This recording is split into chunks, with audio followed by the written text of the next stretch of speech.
Good morning, good morning, good morning, good morning, good people. Yeah, you know what it is. Hard worker, scrappy, unfiltered, and sometimes unhinged football content. Hard to explain, but you know it when you see it. Doing it daily our way. I don't know what you're talking about right now. Redraft and Dynasty Fantasy Football, we got you covered. You know their defense is ranked like 31st in the NFL? NFL draft prospects and rookies? Now you know you in the right place for that. Absolutely. All right, then stop saying it. Then we're done. And prop bets with my man Jay Rich. Count that money, man. Now wipe the crust out of your eyes. Get you a cup of coffee. It's time to wake your ass up with Ray G. You honestly are making absolutely no sense and you sound silly as hell. Let's go. GMGP. It is Monday, August 12th, 2024. Y'all decided to wake y'all asses up with Ray G, and I see y'all in the chat already talking about it. Bo Nix, look good. Good morning, fam. Graphic 13, what's happening with you? But Jay Rich, it's still yellow. It's still this yellow gold background. I don't like it, Jay. But what's happening with you, Graphic 13? What's good with you, baby? We got Patrick in the building. I see Ty DeClaire, Leo Scott, Jimbo, Gump in the building. Cheeky Hobson, Steven, Map, Richard. Man, it's going down today. Emilio, what's happening with you? Marlon in the building. Sean in the building. Thomas, Moggs, everybody. Jay Rich, we got the crew. Football is back. Air horns. Air horns, Jay. I need a lot of them. I'm excited. Preseason week 1 reactions. We're going to talk about it. All 32 teams. We're taking you from the Cardinals all the way down to the Commanders. We're going to talk about some of the high-level important fantasy football takeaways. Just get some thoughts, some general consensus feeling around some of these teams. Make sure you check out everything that's popping on the channel. Destination Dynasty, Eugene and Ike. I joined them for some bold predictions on Off the Line Fantasy Football this past week. Ty DeClaire in the Trade Show. Shane had my dog Dynasty Daddy's Jeremy's very own on the show on Shane Says on Friday. So make sure you tap into everything that we do over here. DD, Jay Rich, man, how you doing this morning, big dog? You ready for this one? Football is back, man. Yes, sir. Yes, sir. I am ready. Football is 100% back. We have our reactions. We have our takes. Most importantly, we're here to disseminate between the real information and the fake information. It's so easy to get caught up in the fourth quarter when Spencer Rattler throws a game-winning touchdown and all of a sudden everyone's in, right? But that doesn't matter so much, and that's what we're here to do. But it was so exciting to finally see all these play. Well, you know, depends on how you feel about Derek Carr, right? But we'll get into that when we get into the Saints. But it was great to finally see a lot of these young rookies finally in their jerseys, finally on the field. Some of them got targets, some of them didn't, but we'll get into all of that today. Yeah, Jay, I gotta represent for country first. I gotta represent for country. Okay. So we are we done? I think it's over. The Olympics have finally concluded. It's over. And I don't know if you got a chance to watch it, Jay, but the best thing cooking this past weekend on TV, I think it was Team USA, the men's championship game. My goodness. Steph Curry. Jay, I really don't know what to say, but this picture, you see Carmelo Anthony back there. I thought it was a Make America Great Again hat on, but it is Team USA. It is USA Red. Thank goodness. I thought, I don't discriminate, right? Carmelo Anthony in the background. You see Steph Curry right here with the night, go to sleep after a ridiculous three-point shot. I think he had 9 threes in the game.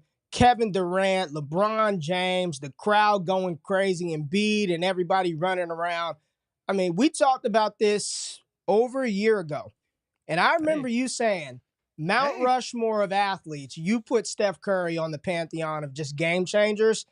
I mean, just watching that game, regardless if you're a huge fan of the NBA or not, to see Steph and LeBron and Kevin Durant at their age and this stage of their career just put on that show, and to see the greatest players in the world, Halliburton, who didn't play at all, but Joel Embiid and Jason Tatum all reacting to that game. Just awesome, man. Shout out to Team USA. Steph Curry, a performance for the ages in that championship game.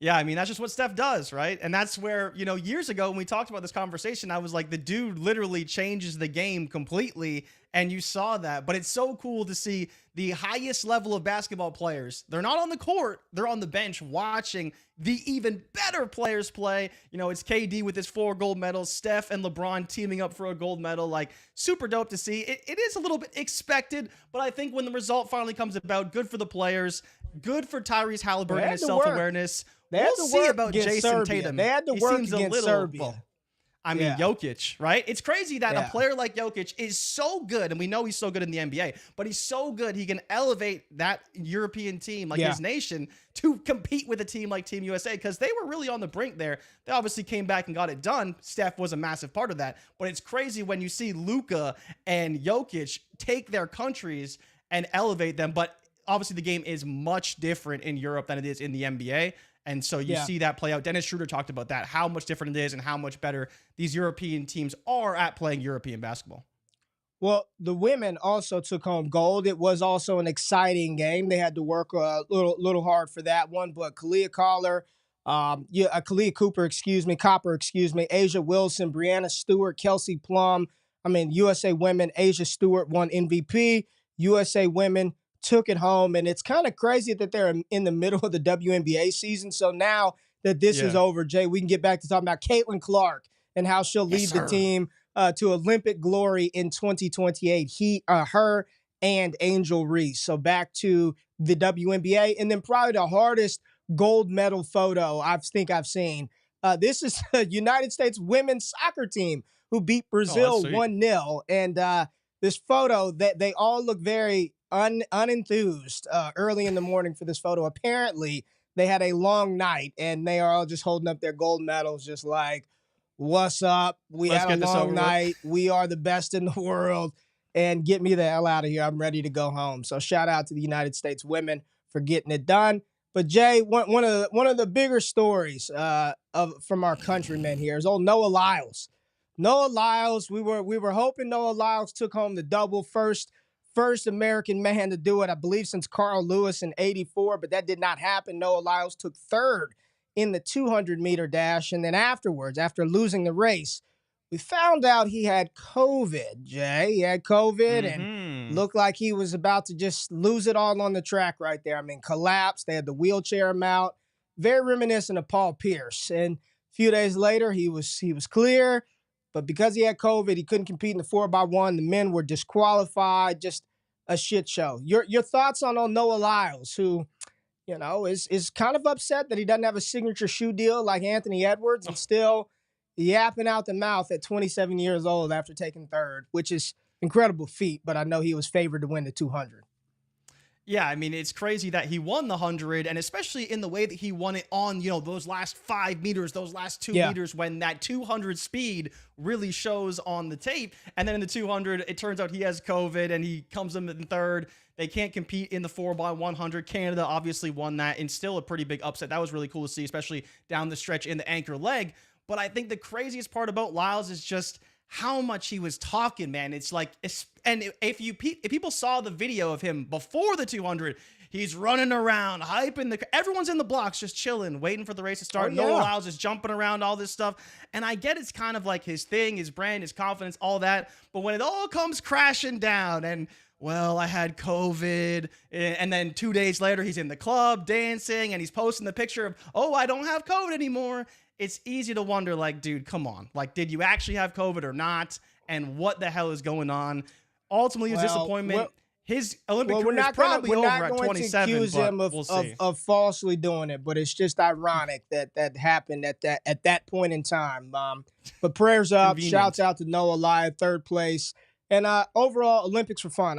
That was a good summer break, Jay. It was like just what we needed to lead us into the preseason, the NFL season, which really kind of officially kicked off this week. We had the Hall of Fame game a couple of weeks ago, but most people don't really count that as the beginning of the football season because nobody plays. But here we go. We rolled into this one, and we got everybody playing. And for a lot of teams, we saw the big dogs take the field. Josh Allen was playing. C.J. Stroud got to play a little bit. Patrick Mahomes even played for the Kansas City Chiefs. So we're going to talk through all 32 teams and how the fantasy relevant players from those teams performed. Some of our initial reactions, our thoughts, and we're going through all of them, A to Z, Jay Rich. So who we starting with? Where we going, big dog? All right, so with number one, we're going to start with the Arizona Cardinals, right? The two main guys people were looking at, Marvin Harrison Jr. and Trey Benson, the two rookies. We'll see what comes of this, but ultimately, I didn't think the Cardinals looked overly good. But what were your thoughts on the team? We only saw one series from Marv, no targets for him. We saw a little bit too much of Desmond Ridder, in my opinion. But I think Trey Benson is the guy that maybe if there's potential competition for James Conner, how did you think he looked, and how do you think this Cardinals offense looked overall? Yeah, it's one game, right? It's the first preseason game. So as we go through this and we're talking through all 32 teams, for me, the big thing that I want people to understand is this is an extended version of practice. This is not real game calls. They are very vanilla sort of packages that they're installing both offensively and defensively. So I don't want to overreact to what we saw, or in some cases, what we did not see. But the big thing that people were excited about, yes, Jay, was Marvin Harrison Jr., who didn't do anything. Warmed up, looked good, played, I think, a few snaps, ran a few routes. Nothing happened there. I'm sure a lot of people were a little disappointed that we didn't get to see a little bit more Marvin Harrison. But coming out of this game, I think Trey Benson was another player that a lot of people were excited about. You look at his price tag right now in Underdog Fantasy, where he was being drafted in Dynasty rookie drafts, and just this general thought and feeling around Trey Benson that he can come in and take the job from James Conner. It's just so funny, the evolution of takes from February to August. You know, from February to June, the rookies are going to come in and Malik Washington this and Trey Benson that and this. And then you get to the games and it's like those dudes are fifth, sixth on the depth chart. Watching Trey Benson, he looked fine. He didn't look as nearly as explosive as he did at Florida State.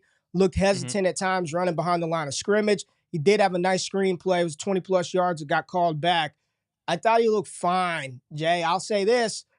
After watching him and then just going back and looking at James Conner, I'm like, oh, there's no threat whatsoever. This is a player that if he gets on the field and gets some opportunity, that would be nice. But I don't believe he is any significant threat to James Conner. If anything, Michael Carter was out there playing and looked pretty good as well. So from the Arizona Cardinals standpoint, not a lot. You didn't get to see Marv. There was no Kyler, no Trey McBride, no Michael Wilt. None of the big dogs were out there for Arizona.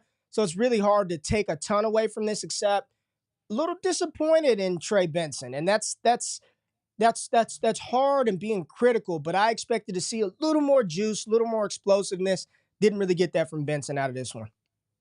Yeah, expectations, I think, for a lot of people kind of came back to bite Benson a little bit. When you look at what Michael Carter did, 7 for 41 and a touchdown, Benson didn't look as explosive, and we know that Carter is also very effective in the passing game, so maybe not going to challenge James Conner for that too much, but if that role opened up a little bit, Carter would probably be the guy to take that on, at which point Trey Benson could be a 1 and 2 down running back, which for fantasy is not very good, but we'll see what happens with this Cardinals offense. But Ray, I think we can safely move forward to a much more exciting team and a player we're all very excited to see in the Atlanta Falcons. That, of course, is none other than Michael Penix Jr. You can see him on the screen here, number 9, drafted 8 overall by the Atlanta Falcons. He started the game, and in my opinion, Ray, very impressive. We know that he's accurate. We know that he's decisive.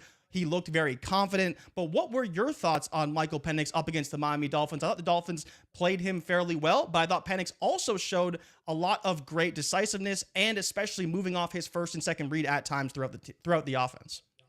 Yeah, what I liked about Penix was the type of routes that he did throw, his progressions through the routes. I know Jordan Reed, a good friend of ours over at ESPN, talked about one of the plays where he actually progressed front side to back side, came back to a second, third read. You saw some of the accuracy. You saw some of the other issues. He did miss a couple of throws in that. It was not perfect. It was not a perfect debut for Michael Penix. But the more that you listen to the announcers and the commentators and you read what beat reporters from Atlanta are saying about this young player, Jay, and remember the narrative was what an awful pick. Why would they? Why did the Falcons do this? And now everything that I'm reading, everything that I'm seeing is what a great pick. They're establishing their quarterback of the future. They're getting him on, in the rotation and integrated into this offense. This was a great pick by Atlanta. Maybe something that doesn't help them right now in the present, but I thought Penix looked really good. And it's the same thing that we've continued to talk about. Scott Connor and I on Destination Chill. what we continue to talk to our patrons about. If you can't trade for a future 25 first, if you can't get that in your dynasty leagues, I think trading for Michael Penix is just as good. You put him up against the top projected quarterbacks in the 2025 class, he's right there as QB1, QB2 in 2025 right now. So I thought the debut for Penix was good. It was what you wanted to see.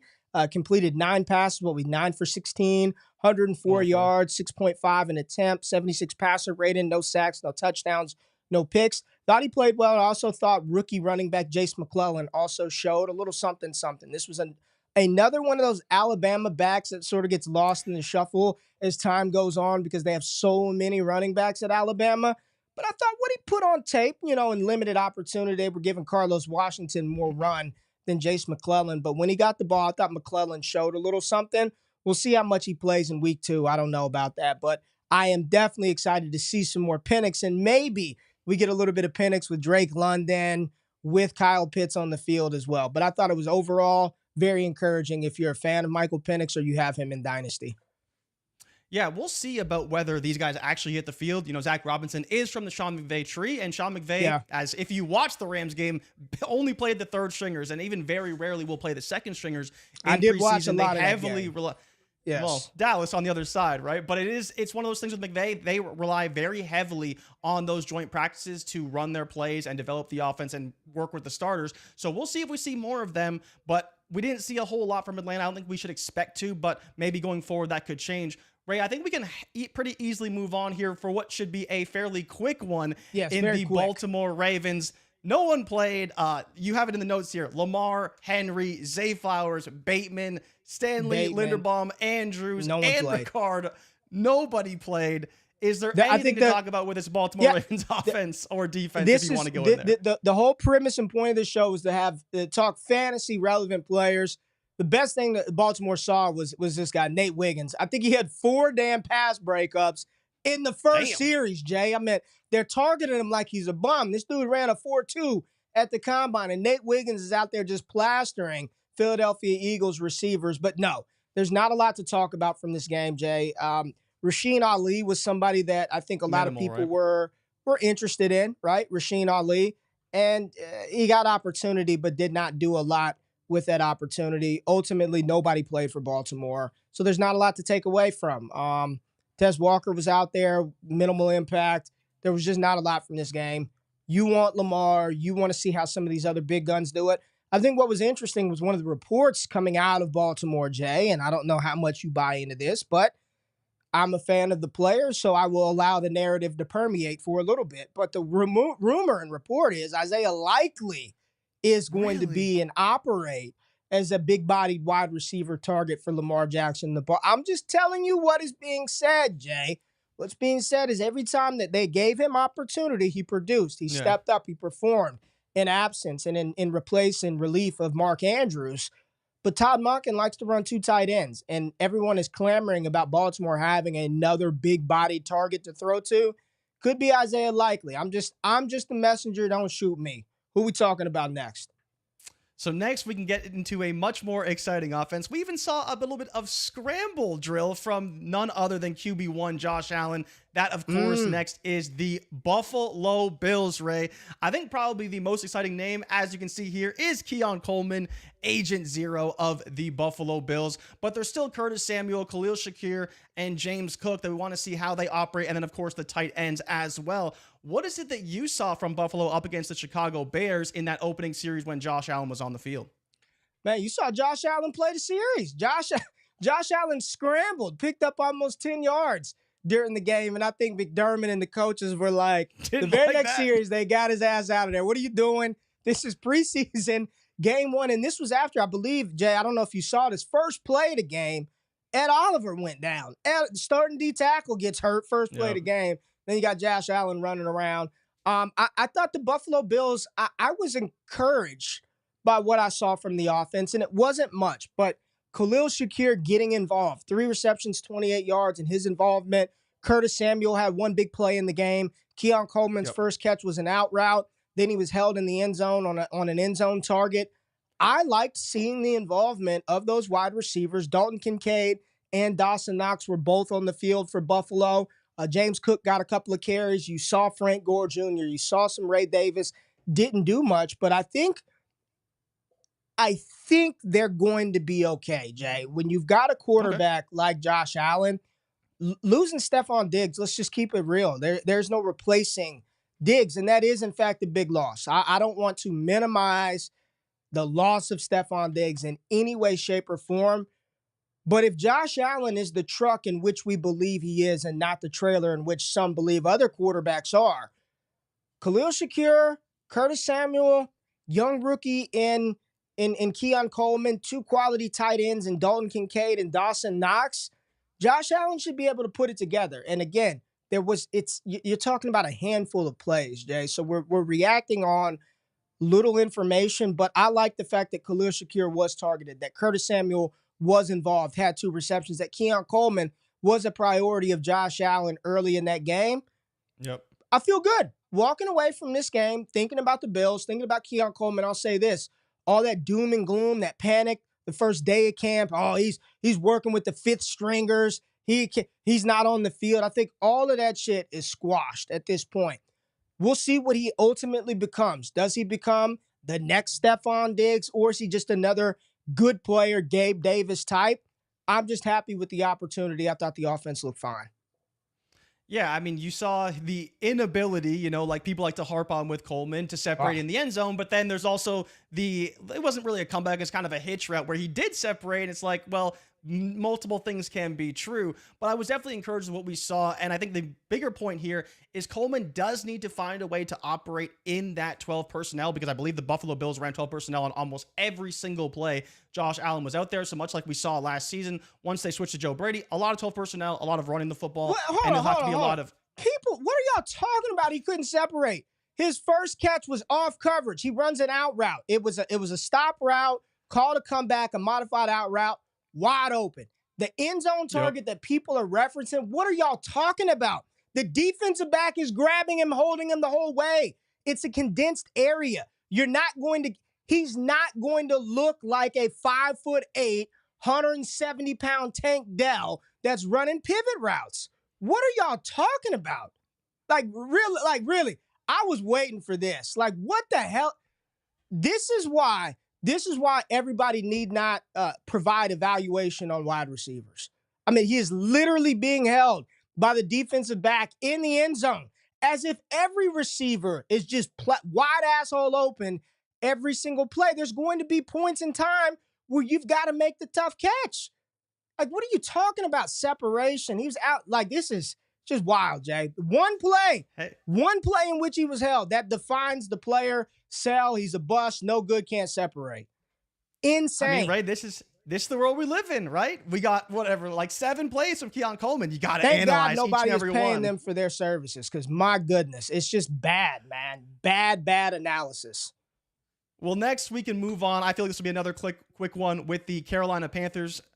The game environment as a whole was pretty bad. We'll get into the Patriots as well. It just wasn't great for the offense, so not a lot of players played. Did you have any takeaways from the Panthers, which I believe was the Thursday night game? I watched the game. It was fine. It's Chuba pretty Hubbard. Boring.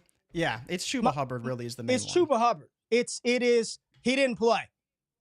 Probably going to be in for a lot of usage early on. You've already heard last week, Dave Canales come out and talk about Jonathan Brooks. Probably not going to be ready the first couple of weeks of the season. And you just, as you watch the NFL, Jay, our injury guy, Jeff Mueller, always talks about running backs returning from ACL tears. Did you watch, and we'll get to the Denver Broncos here in a second, how much more explosive Javonte Williams looked yesterday, 2 years removed from that devastating knee? I know there's a lot of hope out there for Brooks this year, and I'm a fan of Jonathan Brooks. I'm just not expecting a ton from him this year. I'm expecting more of what we wanted out of Jonathan Brooks. I'm expecting that next year, not this year. So the big takeaway from me was none of the running backs behind Chuba/Brooks looked very good to me. Jonathan Mingo had a couple of plays. I know that's one of your guys. It just wasn't a lot to take away from Carolina, Jay. Yeah, it was a pretty gross game overall. The environment wasn't great. But let's move on to the other side of that Buffalo matchup for your boy, Ray. the big dog, Mr. Number One himself, and talk about the Chicago Bears, baby. Caleb Williams made his debut. You see the helmet back there. You see the SC helmet right there, right? You see the helmet right there. Talk about it, Jay. I mean, what is there to say? Caleb Williams did what he does. He scrambled in the pocket. He made great plays. Here you see it on the rollout, hitting the receiver basically on a full sprint. Look, he showed a bit of everything that makes him a great and number one quarterback. Yeah, this is what he does. Pressure on his face. This is Caleb Williams, right? Oh my gosh. Just one more time for the one time right here. Jay Rich, on a roll, Jay. Yep. And this is Caleb Williams. And before that, he had looked like he was sacked in the pocket, somehow rolls out. I am excited for life in Chicago. I am excited for the Bears, for Bears fans to have a quarterback like this. As upset as they were that they did not do enough to surround Justin Fields, I don't think anybody is going to care. Caleb Williams was as advertised. DeAndre Swift looked incredible. Cole Kmet had a big play. You saw him right there. Also dropped one in the game. Apparently, Gerald Everett is the tight end you want out of Chicago, not Cole Kmet. You talk about DJ Moore and Keenan Allen. Those are the two that are on the field. And what? 12 personnel. Wouldn't you figure that the two damn all-pro receivers are going to be the guys out there as the two primary receivers and not Rome Odunze, who was out there in 11 personnel, 3 wide receiver sets. But this was all about Caleb Williams, and we got to see him play. Played a couple of series. I thought he looked really good, escaping the pocket, flicking the ball to DeAndre Swift. He looked explosive. Khalil Herbert looked a lot better. Looks like I know he played deep into the Hall of Fame game, but he was up as the second running back for Chicago, Jay. I'm excited about these Bears. I don't know how high we should be drafting all 3 of these receivers still. It still feels like maybe we need to reel back the expectation level a little bit, but I'm excited for Chicago, and I thought Caleb was spot on in his debut. Yeah, Caleb was advertised, and we didn't even mention that he also looked effective running the ball as well, right? Which we didn't really expect to see a ton of, especially early on, but we know he's capable of it because that escapability in the pocket was definitely shown. Ray, do you want to talk a little bit about some of these players beyond, the obvious Keenan Allen, DJ Moore? Because you brought up Gerald Everett versus Cole Kmet. Everett ran more routes, and he had more snaps than Kmet. So just something to monitor and note of. Maybe it will change as you go on throughout the preseason, but that was something of note. And then, of course, the running backs, Khalil Herbert, once again, looked pretty good, but Swift did look great in the passing game. So it was great for the Bears, a good start. We'll have to monitor the pass catchers, but once again, there's a lot of playmakers on this offense, and we don't know who's going to be the guy, but I think it's safe to say they're in great hands with Caleb Williams. And what would you say is your expectation for him currently? Would you expect him to be a top 12 quarterback in his rookie season? Yeah. It's tough, right? But yeah, I think for him, with his weapons, his skill set and talent, I do expect him to be a top 12 quarterback. That's not an easy ask, and I'm not making it seem like he should automatically do that.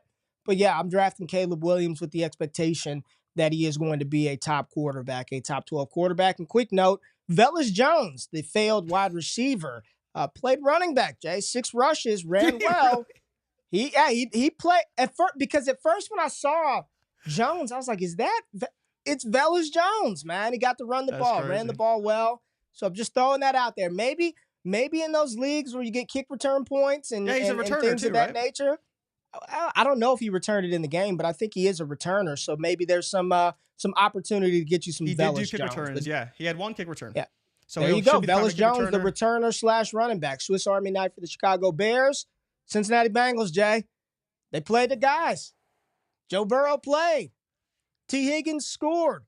But everybody is talking about this young rookie out of Alabama, Jermaine Burton. Jay Rich, those Bengals and Jermaine Burton. Talk about him, Jay. How are the people feeling about old Burton today? I mean, they should be feeling pretty good, right? He looked phenomenal in the action we did see. I kind of wish we saw him with Burrow to see how he could operate, but Burton looked good. He's looked as advertised. There's a reason why people are excited about Jermaine Burton, and I think that he still has to work his way up the depth chart. There's a lot of reports that he's running with the 2s and 3s. We saw that again in the preseason. There's still lots of time for him to work up there, but he is playing in the slot and out wide. So that's worth noting as well, because the most open available spot right now in the offense is all dependent on where Jamar Chase is. If Jamar Chase is in the slot, then it's the outside receiver Yoshivas who's probably going to be on the field. And then if he's out wide, it will probably be Trenton Irwin. And that's kind of what we saw. Chase didn't play in this game. We saw great things from Chase Brown. And then we saw a lot of T. Higgins. I thought T. Higgins looked kind of better than I've seen in recent memory. Maybe it's just been a while for T. Higgins, but he was doing a bit of everything.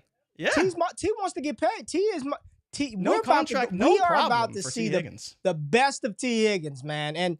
And speaking of Jermaine Burton, and you never wish for injuries, but Charlie Jones, I do believe Charlie Jones last week in practice tore his ACL. I believe he's out for the season. So that's just another depth receiver that he was competing with. And I would assume Burton was probably higher on the depth chart than Charlie Jones, but another receiver who's since been cleared out of the way. I'm with you. I thought T. Higgins looked great, scored a touchdown. Joe Burrow threw 7 passes. So really trying to get him acclimated to a new look offense with Zach Taylor, absent Brian Callahan being there. And you talked about the big thing, that the thing that we're starting to hear out of Cincinnati is how much Chase Brown is running with the starting unit, getting that starter complementary type workload in conjunction with Zach Moss, which starting to feel like a true 1A, 1B type situation. I've been drafting a lot more Chase Brown and underdog, just trying to get ahead of that, Jay. Anything that you think about that running back room? Is it going to be a two-headed monster? I don't believe that Chase Brown's going to get all the work. I think it's going to be rotational, but it's good to see Chase Brown getting pumped up, and his skill set could provide some nice boom value at a nice cost right now. Yeah, that's what I think is the big takeaway here, is that he was catching passes out of the backfield, and that's probably the role you want in Cincinnati when Joe Mixon's catching 60, 70 balls some seasons out of the backfield. If Chase Brown can do something like that, even with minimal rushing work, he could be very effective. But I think we can move on to the Cleveland Browns, because there wasn't a ton here, but you did make a note about one of my favorite receivers from the Senior Bowl, Jamari Thrash. I did not get that far in the game. I only hit the starters because I was busy this weekend. But talk to me about Jamari Thrash and how he looked, because your notes indicate everything that I saw at the Senior Bowl was on full display this weekend. Yeah, he was quick. He was fast. He was able to win quickly. I think he had 40-something yards on 3 or 4 catches. Separation was there. He made the most of his opportunity. They only put up 10 points. They had DTR at quarterback, Tyler Huntley. Winston. DTR played pretty well, 134 yards, all things considered. But this game, there just wasn't a lot from Cleveland. There was no Deshaun Watson. None of the big guns were out there. And then conversely, on the other side, their opponent didn't play a lot of their big guns either. But Jamari Thrash, what you're just looking for some of these rookies, again, we said this at the beginning of the show. How much do you really take away from the preseason, let alone preseason week 1? I'll just say this. I would rather the players perform well given the opportunity than perform negatively. Because if these guys stink it up, then it's going to be, look how awful they were versus, a 6th string unit. This player's no good. Go out there and maximize and handle the opportunities. I thought Thrash did good in that department. Cedric Tillman caught a ball. David Bell caught a ball. But a lot of those dudes caught passes for no yards, not really indicative of anything. I think the big takeaway was hopefully we see a little more Thrash. Maybe he can carve out a role on the 53, and then at that point in time, if you're in best ball, maybe he's a dart throw option, but not a lot from Cleveland, man. But I do want to shout out Jamari Thrash. He did look good. There's Jamari. Let's put Jamari on the field. He looked good. Wearing that number 8, he looked good. Yeah, Jamari, he's smooth, man. He's a really good route runner, separates at all levels of the field. That's why, you look at the offense. Judy didn't play. Elijah Moore didn't play. Amari Cooper didn't play. And Njoku didn't play. And obviously Watson didn't play. And Chubb didn't play. Nobody right? played. Yeah. Which you see that in the NFL, and like you said, you want to see Thrash get on the field, and he looked pretty good in his opportunity. But Ray, we do have to quickly. You got a lot of Thrash supporters, real quick, Jay. Rhonda Commander, related to James Thrash. I honestly don't know if he's related to James Thrash at all, but a lot of people saying that Thrash was their sleeper, that they liked Jamari Thrash coming out of the. There we go. We finally got that yellow shit off of the comments too. But Rhonda Commanders was asking about that, and we got a lot of people saying that they liked Jamari Thrash. So yeah, we can go on to the next team if you want to do that, Jay. If you want to do that, let's get ready to talk about it. I almost don't want to talk about the team and the game. I'd rather talk about the news and what's circulating around your Dallas Cowboys. because they played against the LA Rams. It was like third stringers from both sides. Now, the only point of note that I really had, Trey Lance made a couple plays. He looked good in some spots, bad in others. Rico Dowdle started ahead of Malik Davis. We know that Zeke is probably the one.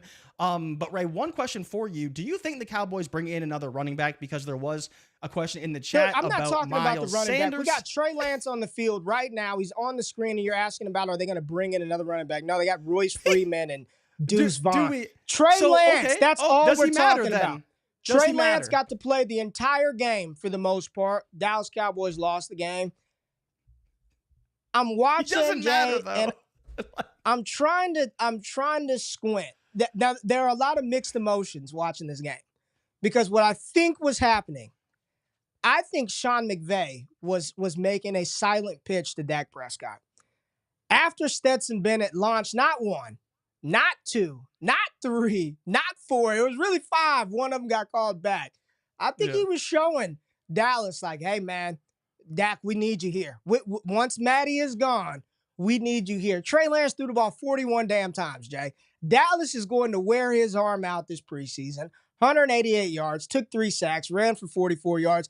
I'm watching, trying to talk myself into, okay, when Dallas doesn't pay Dak and he takes his talent somewhere else, can this guy be the quarterback of the future? That's what I'm trying to talk myself into, Jay.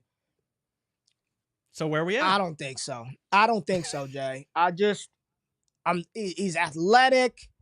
He's got the arm strength, but you could just tell this is a very raw player. And I'm watching him and I'm just like, I can't imagine what it looked like in practice between he and Purdy. It had to have been a massive delta between the two. I thought Lance did some decent things, 4.6 an attempt, not good at all. He ran well. That game as a whole was disgusting. I watched every second. I'm just watching, waiting on Blake Corum. I was like, oh, maybe they're doing like the fifth string. But Blake Corum didn't even play in the damn game. I thought he would, but it was Boston Scott and Zach Evans. But Dallas Cowboys, Jay, takeaway from the Cowboys is this. This is the biggest takeaway. We need to get that. We need to heal this relationship. If you're not watching, there is a picture of CeeDee Lamb and Jerry Jones. We need this fixed expeditiously, Jay.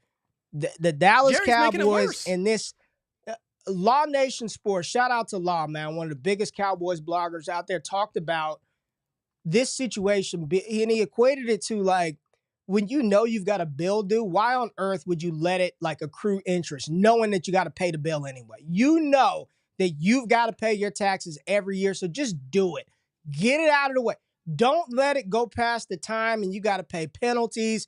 That's what Dallas is doing. This bill, they've known it was coming due, and yet they just want to avoid it. This is, if they don't pay Dak, they're in a shit. They are up Schitt's Creek without a paddle, period. Quarterback. They ain't no Shador or Quinn Ewers coming in fixing that. Don't piss off CeeDee Lamb. Just don't be that team, man. There's not a lot to take away from Dallas, man. Rico Dowdle started. He looked good. None of the receivers played. None of the tight ends got anything. This was all about Trey Lance, Jay. Yeah, you kind of hit the nail on the head. And then for people who didn't see it, there is now a picture of CeeDee Lamb in his Twitter header with none other than his college teammate Hollywood Brown, which sparked the potential interest of the Chiefs being a trade target for Dallas. Did you see Jim Nagy and Brett Coleman? Did you see their exchange? Brett said, if I'm Dallas, I'm sending an offer of Michael Wilson or Arizona. I'm sending Michael Wilson and a first for CeeDee Lamb. And Nagy responded. Jim Nagy, who runs the Senior Bowl, said, if I'm Dallas, I'm accepting that in a heartbeat. A first and Michael Wilson for CeeDee Lamb. I'm just like, what does it become? But that's okay. I've got my Raiders to cheer for, Jay. I've got nothing else on the Cowboys. I thought the left tackle Tyler Guyton played well, but ultimately Trey Lance, it was the Trey Lance show. All right, Ray, now we can get excited because we have some apologizing to do in week 1 of the preseason. We said, I need to see it before I buy in. And we are, of course, talking about the Denver Broncos and their hopefully new starting quarterback, Bo Nix. 15 for 21, 125, a touchdown, used his legs very effectively, played mostly with Jaleel McLaughlin and the second team, but Cortland Sutton did run with Bo Nix a little bit. Ray, tell me about Bo Nix. How did he look? Where are we at? Jay Rich, and should we already be apologizing for what we said?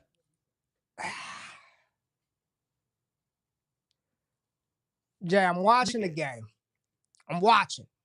And the first couple of passes were a little shaky. I'm like, look at Nix. Shaky as shit. Bo picks. Then he settled down. Then he got the wiggling around. Then he got the running. Then he got the making some throws. Then he got hit. Then he throws a touchdown. I'll say this, man. I think the rookie quarterbacks outside of Drake May, and we'll talk about New England later, I think they all showed very well. And Bo Nix, I thought his performance, I would have given him an A. I would have given him an A.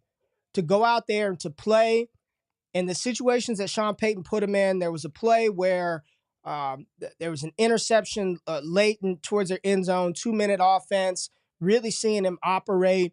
The athleticism was on display. It looked like, to me, an offensive coordinator and a head coach that liked their quarterback and was trying to put their quarterback in situations to be successful. Bo Nix played great. I thought he played outstanding. I thought Jarrett Stidham played pretty good to start the game. He didn't play nearly as much.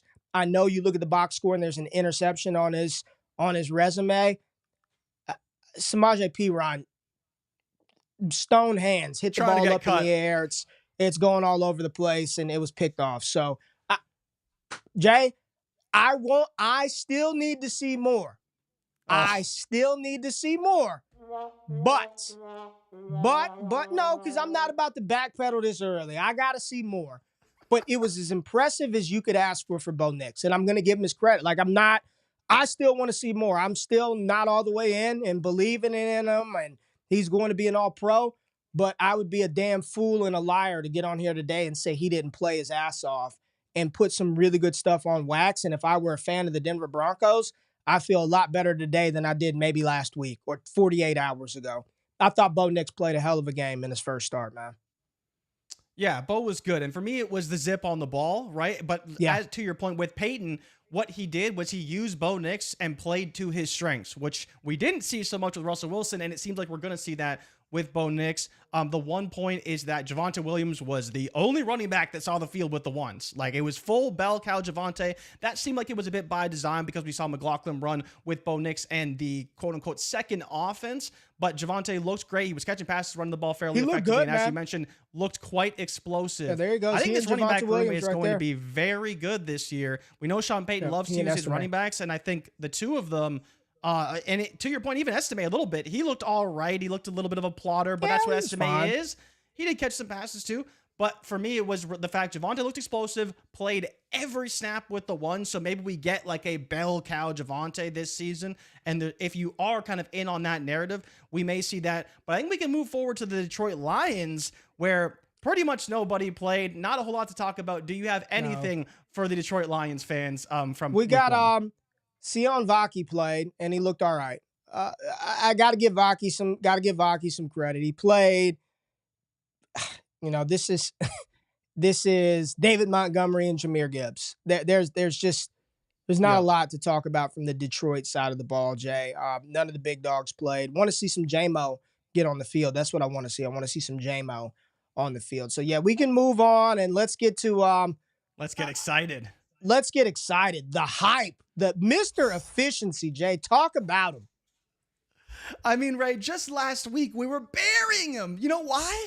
Because he couldn't get on the field for friends and family night. But when the games are actually being played, Dontavian Wicks did it again. And he caught a 60-yard pass on the opening drive from Jordan Love. He went right past his defender, told him, "Get off me," and he was in the end zone in a heartbeat. Dontavian Wicks' hype train has once again left the station after preseason week 1. But Ray, where do you want to go with the Packers? What did you see from Jordan Love, and how do you feel about Dontavian Wicks now after that big touchdown in week 1? What did we see from Love? Didn't even play. He threw 2 passes. He played like a few minutes of the game. I didn't see anything from Jordan Love besides fearlessness, an arrogance to throw the ball downfield, and this is why we love Jordan Love. I mean, he is.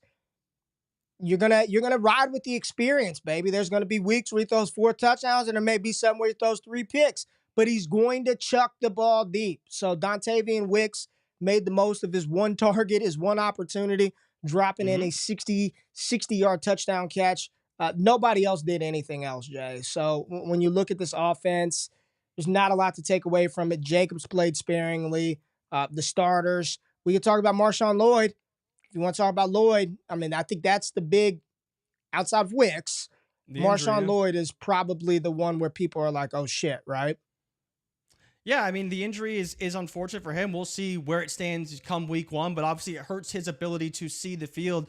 We've talked a lot about Jacobs, and I was encouraged by his usage on that first drive. He was catching passes as a checkdown option, and he was running the ball fairly effectively as well. Jacobs could be really good. You know, we're all in on this passing game for the Packers, and people are still kind of so-so about Jacobs, but he does have a very high ceiling in this offense. I don't think there's anything else to take away, and I know that the next team we have to talk about because they got 3 wide receivers, a QB1, a running back that should be pretty decent once he's on the field, and that's none other than the Houston Texans, where once again, Ray, when I tried to bury him, Tank Dell said, nah, I may not be on the field in 2 wide receiver sets, but I'm catching touchdowns from my boy, CJ Stroud. Tell me about the Houston Texans and what you saw from them in preseason week 1. Stroud's going to be good again. He's going to be good again. He's just dialed in. Bobby Slowick, he will be an NFL head coach at some point in time. The offense is just going to be lethal, Jay. I mean, they didn't have a lot of their guys out there for long, right? CJ Stroud threw 4 passes, 41 yards, touchdown. Stephon Diggs didn't do anything. I don't believe he nor Nico Collins were even targeted in the game. Tank Dell had 1, and it was for a touchdown, and it was in 11 personnel. He was in the slot, ran a seam up the middle, just a nice throw, anticipation from Stroud. This offense is going to be silly. It's going to be good. The big takeaway is Cam Akers looks to be back. He's the only player that I've known to shred both Achilles on each leg. So now he's essentially like reset. He's indestructible, played well, and if he makes the 53 on some of those deeper rosters, I'll be interested in some Cam Akers, deep. But not, I mean, what am I taking away? The starters look great. CJ Stroud is going to be awesome. I think this offense is going to be good. And I think the bigger thing, Jay, when you look at those receivers, Dell, Collins, and Diggs, I do believe that it's going to be sort of, I don't want to say musical chairs weekly, because we will get to a point where we know who sort of each type of receiver is. Like, that's the big play guy. This is probably going to be the more consistent scorer. This is the more volatile asset. It's going to be a weekly rotation where maybe one of those guys is completely just non-useful for us and the other 2 explode. Long story short, good to see Tank Dell on the field and CJ Stroud throwing the ball in preseason game 1. Yeah, I mean, 61%, 11 personnel last season for the Houston Texans. So we expect more of that in year 2 with, Stroud doing a bit more in the passing game and having those 3 wide receivers. Right now, it's Collins and Diggs in 2 wide receiver sets, but it may not matter if they're running 11 personnel 70% of the time. It just may make Tank Dell slightly more boom or bust, but overall still looked really, really good. Now, Ray, we can move forward to the Indianapolis Colts, where quick hit with the news, Josh Downs has an ankle sprain. It was an ankle sprain, right, that he has? A high ankle sprain? 4 to 6 weeks? I don't know what it is. All I know is he's out. Yeah, he's out 4 to 6 weeks. I thought it was an ankle sprain. It might be a knee, though. I forget what it was, but he's out 4 to 6 weeks, so he's going to miss the beginning of the season. We talked about A.D. Mitchell and how he's probably not going to see the field without an injury. I'm curious your thoughts on what you think may happen with this team, because Alec Pierce is an outside threat. A.D. Mitchell is an outside threat. I mean, they showed us. Probably going to be the slot, right? Well, they showed us in the game. He played in the slot. That's where he was operating out of, was in the slot. We also saw the return of Anthony Richardson, who was on the field. Yes. Jay, after shoulder surgery, a shortened rookie campaign, we wanted to see A-Rich on the field, and Shane Steichen said Anthony Richardson was going to play. Believe he played 2 series for the Colts, and he was all right. I mean, 2 for 4. There wasn't a lot. Missed a throw. Looked explosive on his 1 scramble attempt. I know it only shows 1 rush for 1 yard, but you could see the explosiveness on that. Good zip on the ball, but not a lot to take away from the Indianapolis Colts. Jelani Woods does not look like the tight end that you want to roster. I will repeat it again. It does not. Jelani Woods was playing deep into the fourth quarter with the backups. It looks like it's going to be Mo Alley Cox, Kylan Granch, and hell, Will Mallory was out there on the field. But ultimately, Jonathan Taylor played a couple of snaps. Evan Hull scored a touchdown. Trey Sermon got hurt in that matchup. I think to answer your initial question, Adnan Mitchell, this is the injury that opens the door for him seeing the field in 3 wide receiver sets off the rip. You keep Alec Pierce out there at the Z. You've got Michael Pittman as your X, and then you plug Adnan Mitchell in at your slot, and that's where he operated at on Sunday. Made a good catch when Joe Flacco came in there, caught a ball, looked explosive, big player. I'm excited to see what he can do, man. I'm excited to see what he can do with Anthony Richardson. But again, this is going to be some progress because A-Rich is still a young quarterback. This is a guy who, going back to Florida, I mean, when you think about full seasons of play, he hadn't played one in a very long time, Jay. So I think there's still a level of patience that needs to be exhibited with Anthony Richardson, but it was good to see him on the field, and he survived the game. Did not get tackled, did not get hurt. Thank goodness, A-Rich. Yeah, shout out the chat for confirming it was a high ankle for Josh Downs. So it is 4 to 6 weeks, high ankle sprain. But yeah, you hit on it. Woods probably not going to be the guy. Mo Alley Cox, Ray, do you know how long he's been in the league? Because I looked this up the other day, and I couldn't believe it. Feels like he's been in for a little bit, man. Been in for a little bit. He's in his 7th season now in the NFL. I remember him at VCU playing in the NCAA tournament. But yeah, it seems like he's going to be the guy. And he did catch a nice pass from AR. So we'll see how he looks. I thought he was a little bit up and down, but that's expected for a guy coming into his first game in months and months and months. But Ray, a team that we were very excited to see, mainly because of their first round draft pick, is the Jacksonville Jaguars, and none other than Brian Thomas Jr. He's been one of the guys that, in my opinion, could be the wide receiver 2 or 3 in the class out the gate, and mainly because he is going to be on the field. But what did you see from Brian Thomas Jr. in his opening preseason game, and what do you expect from him and the Jacksonville Jaguars?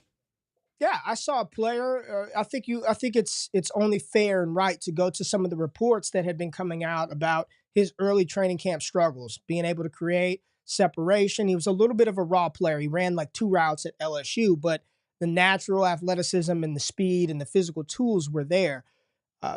Apparently before this game, the reports where he really started to turn it on the past week of practice.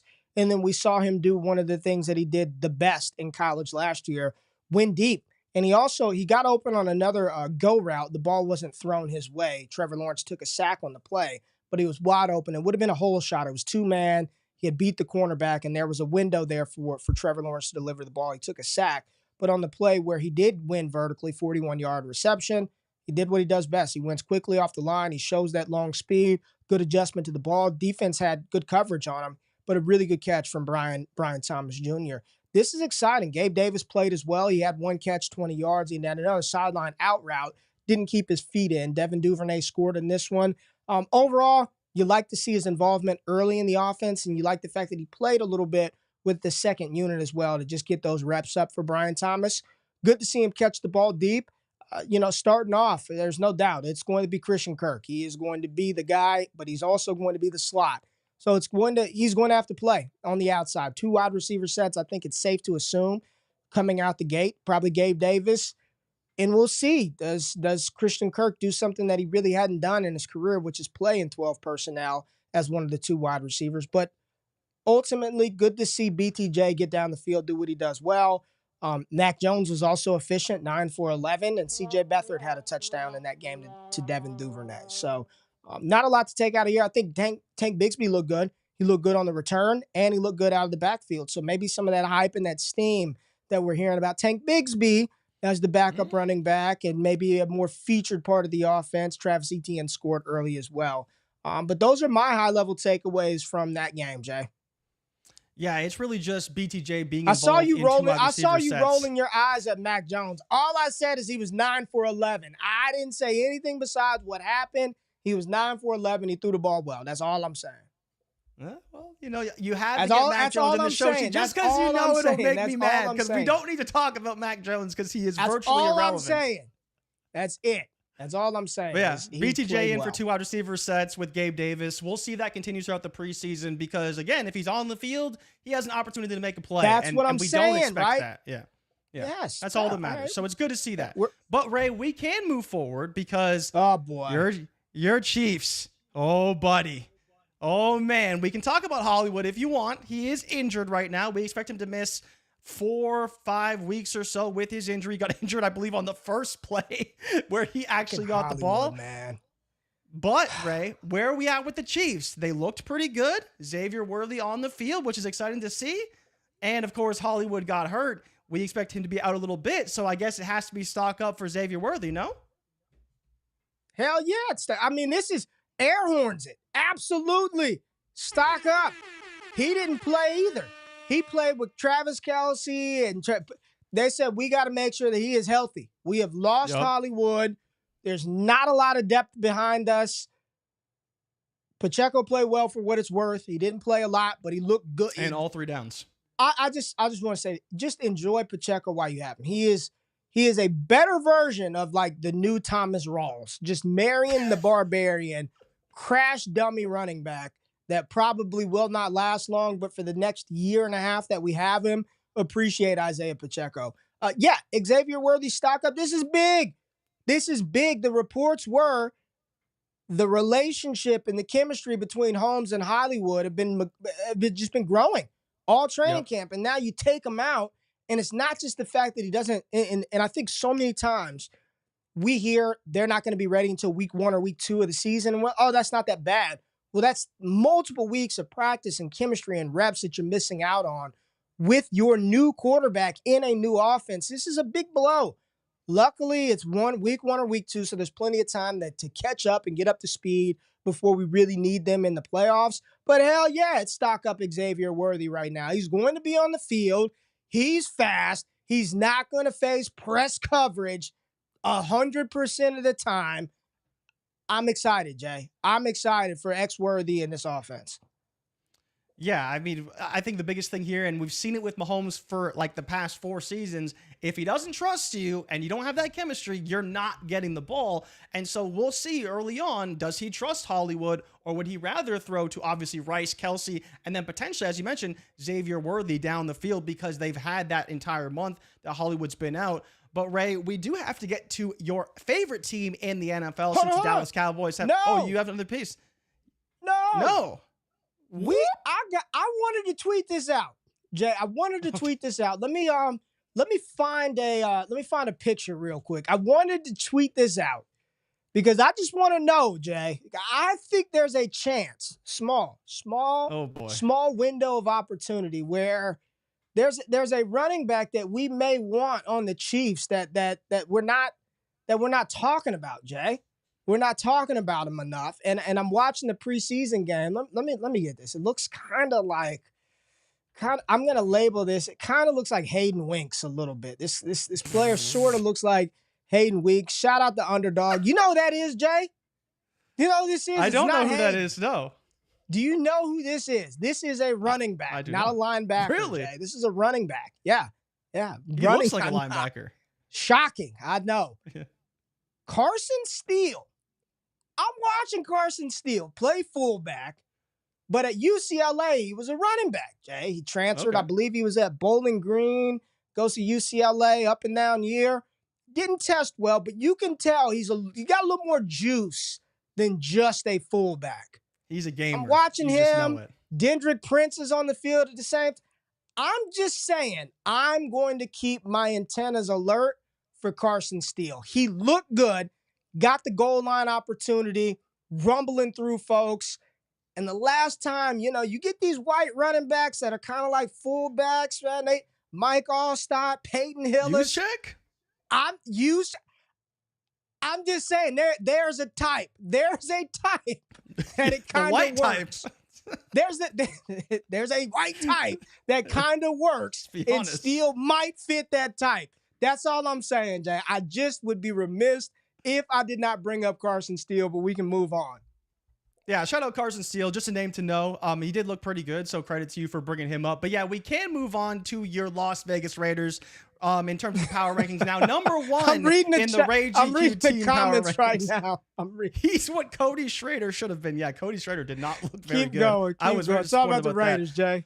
But AOC, Aiden O'Connell did start the game. Brock Bowers looked quicker than fast, in my opinion, in his debut. What did you think of Bowers operating quicker than with fast that? off of Carson Steele? Come on, what dude. What did you think of Brock Bowers? I thought Jacoby Myers looked great as well. What an awful generic analysis. Click. Brock Bowers, he looked a little quicker than fast to me. What does that even mean? What the hell does that even mean, dude? What are you talking I'm a professional, man. We know what we're doing here. This isn't by accident. But yes, Brock Bowers looked great. Shifty was breaking tackles in the open field, got involved early, and did play with the first team offense quite a bit. Probably see a lot of 12 personnel from the Raiders. I thought Jacoby was great. Devontae Adams did not play in this matchup. What are your takeaways from the Raiders that you saw? Obviously, Brock Bowers is the guy we're looking for, but did you see anything else that you liked? I wanted to see a little more out of my boy Dylan Lobb. There is a lot of hype lots of hype for Dylan Lobb right now, but I wanted to see a little more out of him. I thought it's not just. I think one of the interesting things that you really gain by watching these preseason games are listening to the announcers that are covering these teams through training camp talk about things that have happened throughout training camp. And one of the things that I've heard from multiple Raiders beat reporters is like Minshew has not won this job at all. It seems that the Raiders want Aiden O'Connell to be the guy, and don't be shocked if we see more Aiden O'Connell in the next preseason game. I thought Zamir White was fine. Jacoby Myers looks legit. No Devontae Adams. Very good. I don't even know if Adams finishes this season on the Raiders. We'll see how that plays out. Trey Tucker had a big play. You see that speed. That's somebody that I continue to talk about. Underdog, last round pick, FFPC. Grab you some Trey Tucker. But I thought Bowers looked good. And what was interesting was he and Michael Mayer, as I talked about on the show, Jay, 2 weeks ago, they're both on the field at the same time. I don't believe Michael Mayer is going to be relegated to dust. They've had Bowers at goddamn fullback at one point in time and motioned him out and got him almost scored a touchdown. But I was encouraged by Bowers' movement skills, his involvement. Want to see a little more Aiden O'Connell, and I thought Trey Tucker did a good job. Don't worry, Joe. We'll get to Sean Tucker in a little bit. But, Ray, I like what I saw, and I think the big thing about the Raiders, they're going to maximize their personnel, which was great to see. Obviously, Adams wasn't on there, but if he was on there, you'd see Jacoby Myers, Devontae Adams, Michael Mayer, and Brock Bowers as the main pass catchers, which is great for them, and also great for the running game because both those guys can block. I think we can be pretty quick here, but, Ray, do you have any thoughts about the Los Angeles Chargers, who had an offensive guard playing fullback for their first two plays of the game, which is very indicative of what we saw? Here's what I have about the Chargers. Here's the video. This is. I just think this season is just going to be a wonky one. You see old Harbaugh on here. It's going to be rough. This is just the more that this goes on, Jay, and then you hear these things about Herbert's foot and then. So you think Herbert should start the season if he's not healthy? Like, who do you really want? We argued about that last week. Yes, he's going to start the season, but it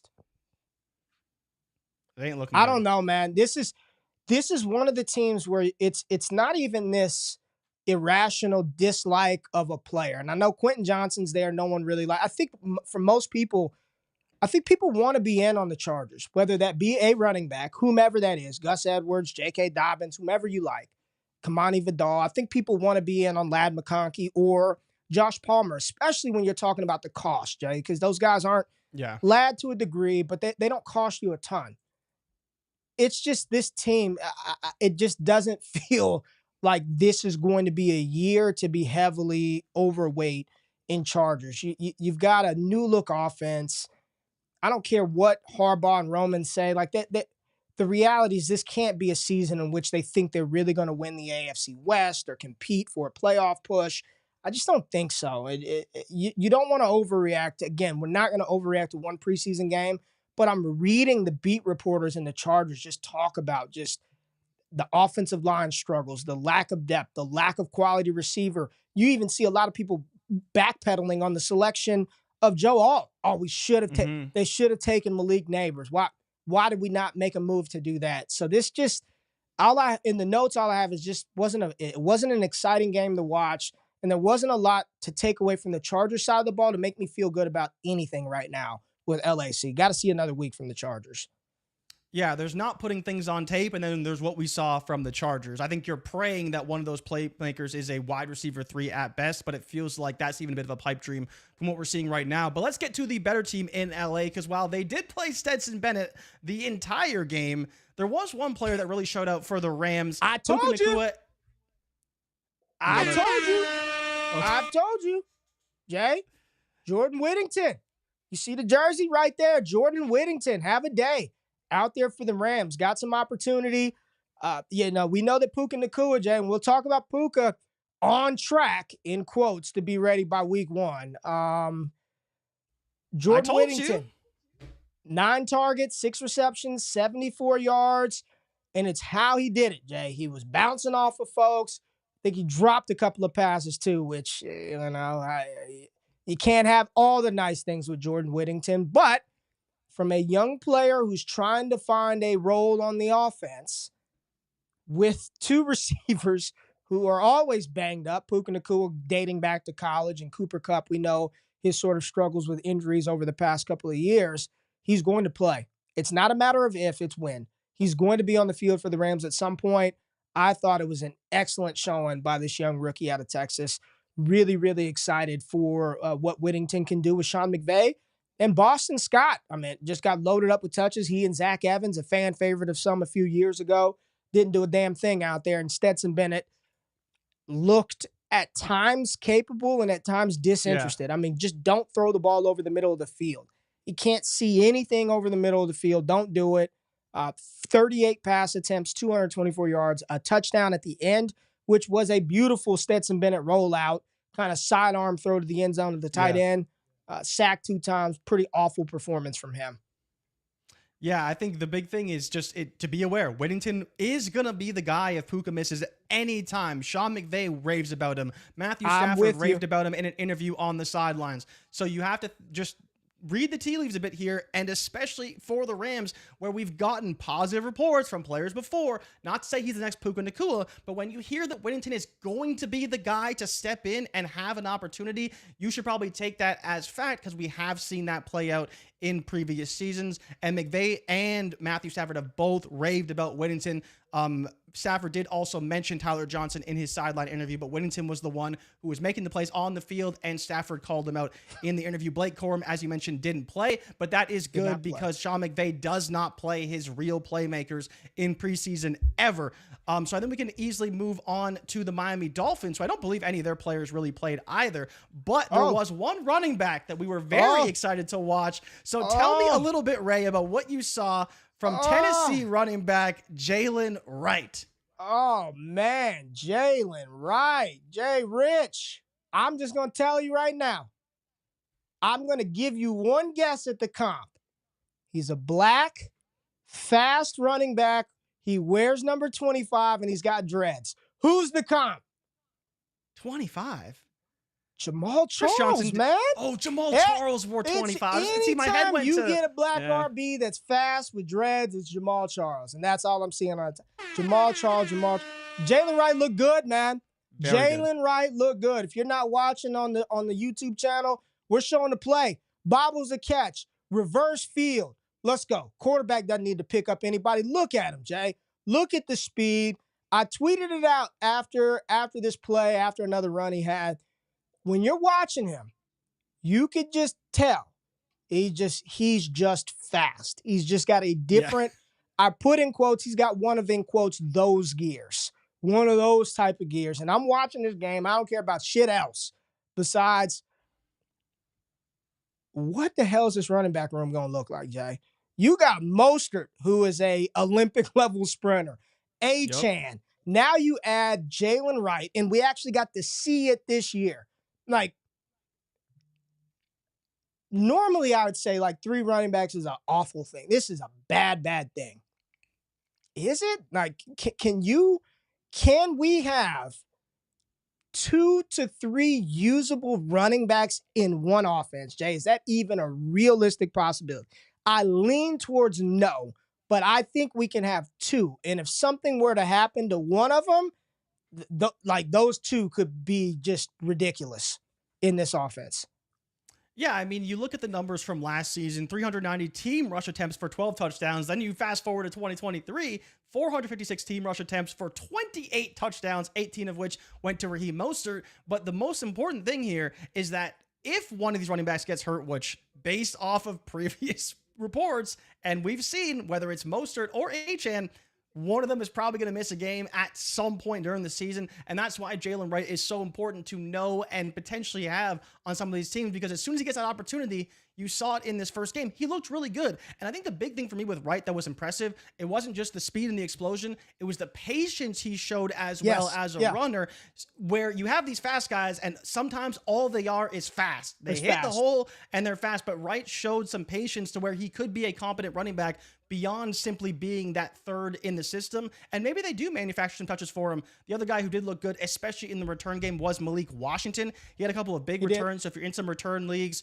he's expected to be a guy who could make an impact. And in my opinion, Ray, if Tyreek Hill was to miss any time, I think Malik Washington is being groomed into that role if Tyreek Hill was to miss any time and kind of operate in that Tyreek Hill role. You saw that on his reverse that he took for 21 yards. And I think he's not relevant yet, but if something were to happen to Tyreek, I think Malik Washington would be the guy to step up in that offense. All right, Jay, before we get to probably the biggest news from the biggest player and the best player in the NFL this preseason, we're going to go to break. Make sure y'all run those likes up for us. We got over 1,700 people watching from across all platforms. Y'all know what it is. Euphoria, Kendrick Lamar. Hit that like button. We'll be right back.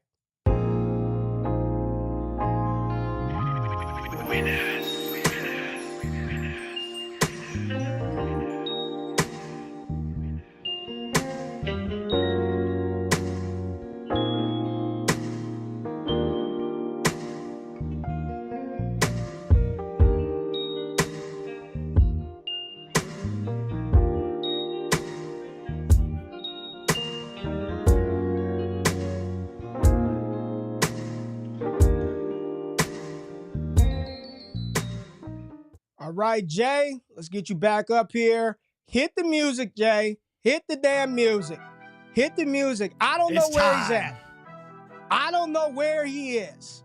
But somewhere, Derek Brown and Thor Nystrom, they are sweatpants swagging this thing to the high heavens today.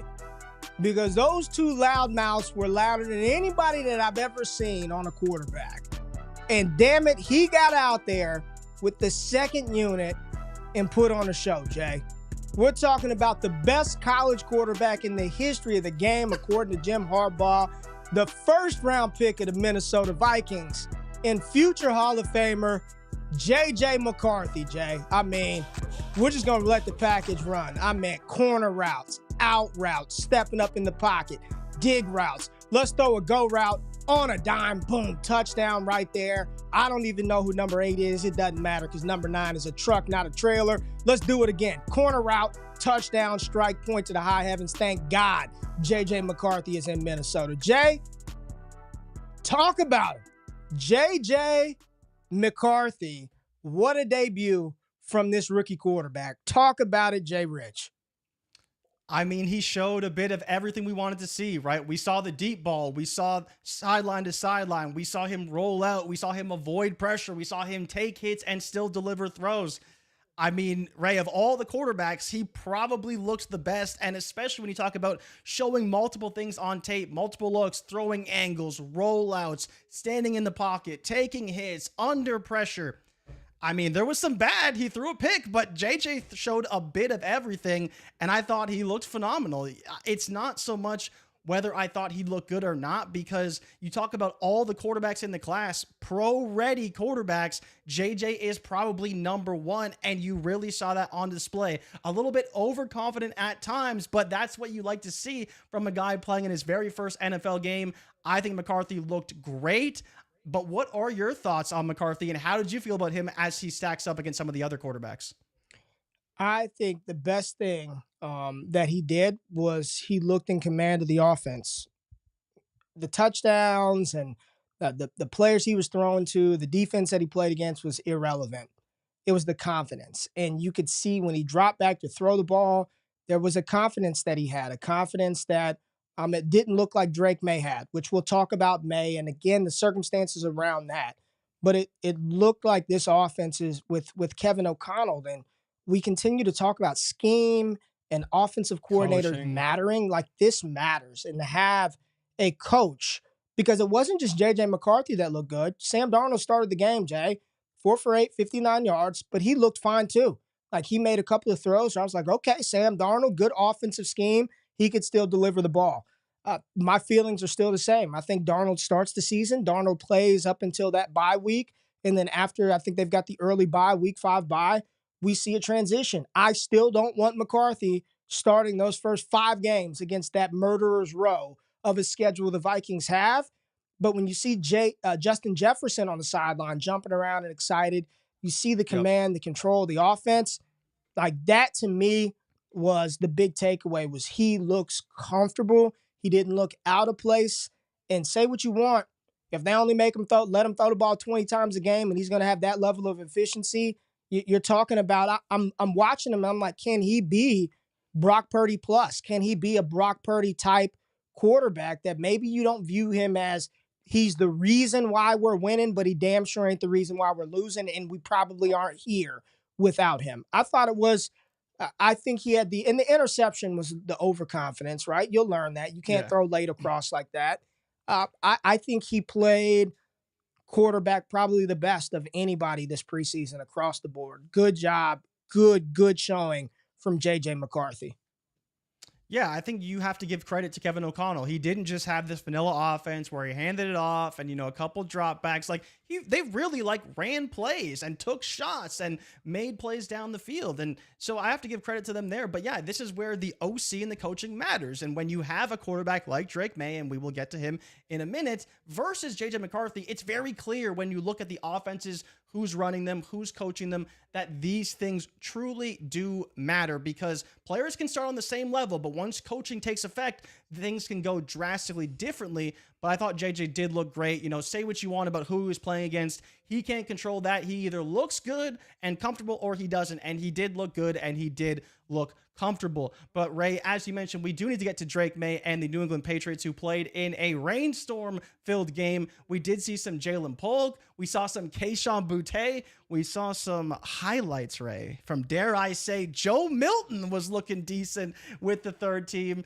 I don't know if I love that, because I still love Drake May, and I don't really need the smoke around Joe Milton. Stop. But what did you think of the New England Patriots in their preseason debut and their new look offense? I don't think anything. I thought Ramondre Stevenson, he got that carry early. He looked great.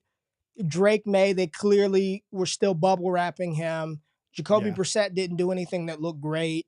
Jalen Polk looked strong. I think Polk is going to be a player that people need to warm up to a little bit more.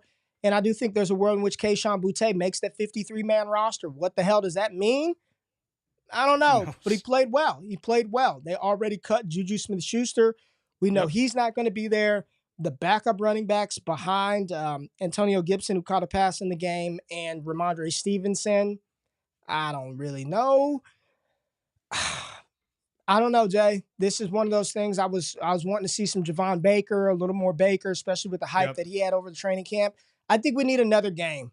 This just wasn't a good. Weren't right in that game. It was raining. It was. I just need another game. I don't have a ton to say about New England. I thought Drake May, of all the rookie quarterbacks who played, he clearly looked the least comfortable. But it was raining. It was just. It's New England. It's weird. I just need another game on New England. I don't really know what to take away from that game. Yeah, we'll see what happens in the following I thought games. Polk looked solid. I thought Jalen Polk looked solid. I was a couple of routes, couple of grabs. I thought Polk looked fine. Yeah, Polk did look good. But we can move on to a quarterback who didn't look so good, and that, of course, is going to New Orleans. And you talking can't about the Saints. stand Derek Carr. I never said anything about Derek Carr. I could have said Jake Haener. I could have said Spencer Rattler. But no, we are talking about Derek Carr, because heaven forbid he hit Chris Olave when he's wide open. I understand it's preseason, but Ray, I do have to ask you about the play action thing. Kubiak was supposed to come in. Derek Carr was going to run all this play action. They're going to have all this motion. Yes, it's preseason. They ran one play that was play action. It was a screen to Alvin Kamara that didn't work. And otherwise, Derek Carr was missing Chris Olave left and right. What are we doing with the Saints? And talk to me about Jake Haener and Spencer Rattler, who, in my opinion, looked much better than Derek Carr did in his opening stint in preseason. They look good. Jay, it's one preseason game, and you want to see your players execute more than fail. Derek Carr is not as bad as you make him seem, but we also know that he's not very good either. So therein lies the conundrum. He's not as bad as you think, but he's also not very good. He's going to be the starter. Jake Haener and Spencer Rattler both played well. I thought it was an exciting finish to that game. Spencer Rattler led them to that game-winning field goal attempt. I think the takeaway for me was A.T. Perry. I think there's a little more there to A.T. Perry than we led on to believe.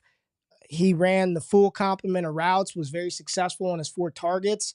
A lot of them was a big play in that game from Haener to A.T. Perry, but he is somebody, when you look at the deployment of the routes of Chris Olave, the things that Rashid Shaheed does, A.T. Perry does a little something different than those two. So I do believe there's a world in which he does have a role in 3 wide receiver sets with New Orleans.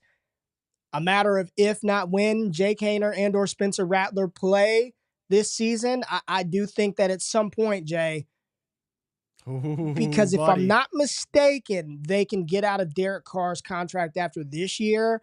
So maybe there's a world in which the New Orleans Saints, they struggle early. His team is not as good as they thought. They want to see what they have in the young quarterback, whether that be Rattler or Haener, and they give one of these young guys a shot later down the season. But I think without even seeing another game from the Saints, we all probably kind of know how this season is going to go for them. They'll be okay, not great, not the worst team, just kind of like a middle of the pack team with a head coach and Dennis Allen that I don't think will be there going into the 25 season if things don't go well.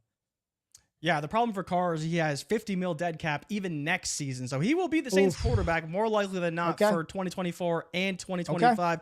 And the only reason why I say this is because we were hoping to see more from Chris Olave. And if Derek Carr can't deliver on his end of that when he's getting open, that sucks for us. But hopefully they do improve and get better. But we have seen that friction between Derek Carr and Chris Olave before. We saw it late last season. And we'll see if it bubbles into this season. It wasn't a great start for them, but hopefully they can continue to improve. And maybe we do see Spencer Rattler, because I would be excited to see him. It provides a jolt to this offense and maybe elevates them slightly. Let's go to the next team. You're laying it on thick for a jolt to the offense. New York Giants, Jay. Who do you want to talk about? No Malik Neighbors right now. He played, got open, injured. Let me just tell everybody out there, because a lot of y'all didn't watch any college. You didn't watch Malik Neighbors at all through LSU. And there's all this panic. Oh, my God, he injured his foot at practice. All I asked, that if he doesn't go to the back, this is par for the course for Malik Neighbors. If you didn't watch him at LSU, there were multiple times in games where he hobbles off the field, has to go off to the trainers, but he's fine. There's nothing wrong with him. He just needs a break. Apparently, it's a low ankle injury. I'm not worried about Malik Neighbors. But Tyrone Tracy and Eric Gray put on a show. I think both these running backs, Jay, looked explosive in the preseason game. Again, it's preseason week 1. Eric Gray sort of stole the show with that big touchdown run, cut back across the field, played at Tennessee, transferred to Oklahoma before declaring to the draft last year. Was a rookie last year, didn't do a lot. But I think both of these backup running backs looked explosive, and Devin Singletary isn't some Adrian Peterson level rusher, so there's probably a chance that these two get on the field at some point in time this season. Yeah, so does it give you confidence for some of these running, does it give you more confidence in Gray, who, almost had 100 yards on 8 touches, or does it make you think maybe this offense can be decent for the running backs, whether it's Singletary or Gray? I think Singletary will be fine. I don't think any of that. I'm not taking it as far as the offense is going to be this, because they played against the Lions, guys that are going to be cut on the practice squad. All I'll say is I think running back is a little different. You can just kind of look and tell. You can see, oh, that's a guy that might be you can just kind of see it. You can just see it and I think those are two running backs that will play for the Giants. Does it give me more confidence in their ability to protect the quarterback, to create holes? No, doesn't give me any of that. I just think that Gray and both Tyrone Tracy showed athleticism, explosiveness, and maybe they'll bring an element to the backfield that Devin Singletary does not provide. So I'm excited to see a little more of those guys. But let's talk about another team in New York, Jay. The Jets. And Jets. probably the biggest name coming out of New York this week, and he is literally big. Literally and talk about him, Jay. Big Braylon Allen right here. Just man, rumbling Braylon through. Allen is huge. I mean, you're not tackling him in the open field. They don't want any part of him, Jay. Just one more time. Let's just watch old Braylon Allen right here. Boom, little quickness, and then when he gets in the open field, boom, two guys. Just absolutely annihilates the safety right there. Just truck stick. Talk about the Jets and Braylon Allen, who is the RB2 in New York, Jay. I mean, it was a good showing for Braylon Allen. That's what you want to see. We've talked about it about these rookies a lot. You're going to poo-poo this, but I'm you were hyped. Go ahead. Poo him. I'm Go just ahead. saying that we know that Breece Hall is the guy. Like, okay, maybe Braylon Allen gets a couple snaps here or there, but are you really investing in Braylon Allen beyond a stash? Would you be trading a third-round pick for Braylon Allen based off this preseason report? Yes. I think he looked good. He's big. He's fast. He's got that speed score that you're looking for, but he's probably not going to catch a lot of passes, and there's still Breece Hall. He's still the guy. So how do you feel about Braylon Allen, and would you make any moves based off what you saw in a fairly impressive If somebody performance? was selling him for a third, I'd take him for a third. Yeah. He's the backup to Breece Hall. And if the Jets are smart and they want to preserve the longevity of their all-pro running back, then I don't want to give Breece Hall the ball 400 game time. I don't. I know in fantasy that sounds fun, but real life, I want Breece Hall to be there for me at the end. He's going to play. There are very few bell cows in the NFL, Jay. So the fact that he's already secured this role, he's not going to be the pass-catching guy. If they can take some of those bruiser attempts off of Breece Hall, would you care if they took 6 A-gap rush attempts away from Breece Hall and gave him to Braylon Allen? I wouldn't. Give Braylon Allen those. I think he's a valuable handcuff running back. But yeah, we know it's Breece Hall. It's Breece Hall. Let's talk about the Philadelphia Eagles, Jay Rich.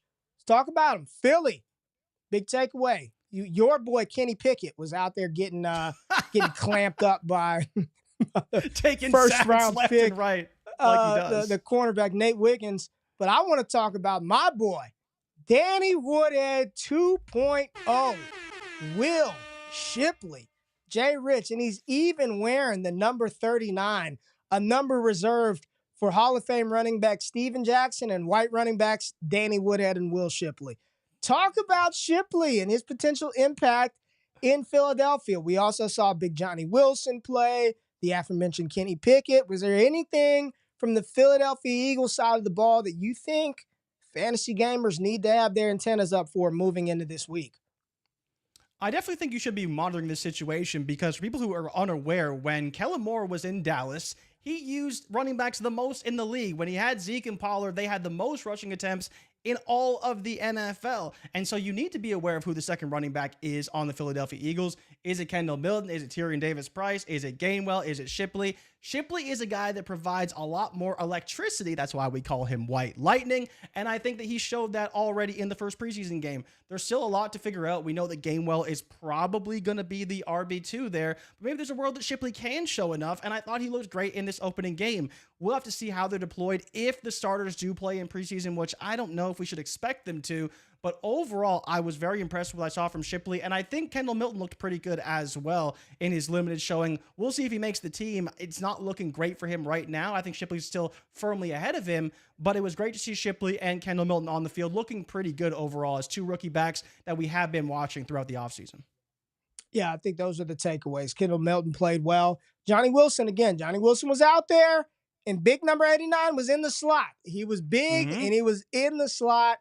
Your boy Kenny Pickett didn't do much. He had some opportunity, but in true Kenny Pickett fashion, just disappointed us, which leads us to another one of your favorites, Jay Rich. Justin Fields, the era begun in Pittsburgh. Justin Fields versus the Houston Texans.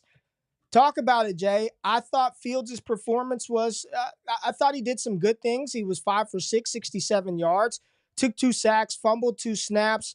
There were some people who zoomed in on the center's hand, butt, and Justin Fields' hands. Those are correctable mistakes. 2 of the missed snaps and fumbled He's got to stop holding the ball as long as he does, but he did get George Pickens involved early. Calvin Austin played well. Talk about Justin Fields, who also won the home run derby that Mike Tomlin put on, which had Mike Tomlin tweet about. Yeah, Mike Tomlin said he said, when we needed him most, he stepped up big time for us, and they won that home run derby. So that was a direct quote from Mike Tomlin. Real talk, man. I'm not kidding. Stepped up to the plate and won the home run derby. He's impressing the coach on and off the field. Talk about Justin Fields, Jay, who had an opportunity to really go out there and seize this job, maybe. I saw Brett Coleman after the game say Russell Wilson is the starter. After what we saw from Fields, Russell Wilson should start. I didn't feel that he played that bad, and I was very vested in this game. Talk about Justin Fields, your favorite player in the NFL. Yeah, I mean, he had some good moments. He had some bad moments as well. I mean, the big thing here is that we want to see positive strides from Justin Fields to, give him that potential opportunity to take this job. And I don't believe we saw that from him, at least not enough positives to outweigh the negatives. Yes, they're correctable mistakes with the fumbles, but he's still holding the ball too long. He's still taking sacks. The fumbles don't help his case at all, but he was decent when he did throw the football. So I think it was fine from Fields, but I don't think it helped move his case to be the QB1 of the Pittsburgh Steelers. Maybe we'll see what happens in preseason week 2. Maybe he looks a little bit better, but I did think Pickens looked good. Austin looked good. And I think we're still waiting on Roman Wilson to get healthy, and hopefully we see him. But outside of that, I didn't think there was many takeaways. They ran the ball effectively. Fields was okay. This Arthur Smith offense is just not exciting at all. I see the chat. A lot of people I'm still team Russell Wilson. Russ not sounding much better in camp. Russ's team till they're 3-6. Yeah. I don't think Fields was as bad as people were reacting to. He's an easy target. He goes out there, he throws a pick. He's an easy target. So I thought it's just a roller coaster with him. If you have him in Dynasty, it's a roller coaster. Shout out to D-Bro. Derek Brown is in the building. Shout out to D-Bro. Jay, let's talk about the San Francisco 49ers. And apparently the saga is coming to an end. Where did you see this? You said what? Where did you see that? You put this in the notes. Yeah, where did you see this? Okay, chat, talk to me. Was there not a report on Friday, I believe, out of San Francisco that Ayuk is willing to take between like 26 28 or 30, million, I think 28 was the number. And they had another conversation and things are working itself out. Like he wants to be in San Francisco. I'm just telling you what I heard because the other rumors are New England had a deal in place. Cleveland had a deal in place to send Amari Cooper. Ayuk didn't want to go to New England. Ayuk didn't want to go to Cleveland. And I think Amari Cooper even put on his Instagram, it wouldn't bother me. I'm down for it. If you want to trade me up out of here and get me to Frisco, I'll go. But the report that I saw was that there's been some reconciliation between the GM and the head coach and Brandon. I know I'm not crazy here, Jay. This was real news.